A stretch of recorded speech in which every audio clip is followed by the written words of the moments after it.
ஆண்டவர் நீ ஏத்துக்குவாரா? எங்க தகப்பன் நீ ஏத்துக்குவாரா? ஆண்டவர் என்னை ஏத்துக்க முடியுமா?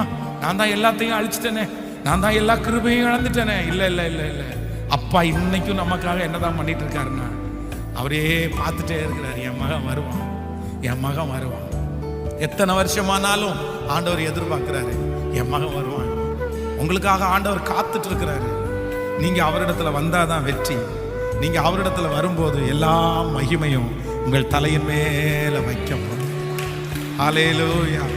அதைத்தான் பைபிள் சொல்லுது, தகப்பன் தன் பிள்ளைக்கு இறங்குவது போல கர்த்தர் தமக்கு பயந்தவர்களுக்கு அவர் இறங்குகிறார். இன்னைக்கு முழுக்க நீங்க என்ன சொல்லிட்டு போனோம்னா, ஆண்டவரே நீர் என் அப்பா, நீர் என் அப்பா, நீர் என் அப்பா, நீர் என் அப்பா. என் அப்பா மாதிரி நான் உங்களை பார்க்கிறேன் ஆண்டவரே. என் அப்பா இந்த ஸ்தானத்துல இருந்தா இறங்காம இருப்பாரா? கண்டிப்பா இறங்குவாரு. அப்பாவே இறங்கும் போது பரலோக தகப்பனார் இறங்க மாட்டாரா? ஆமென்.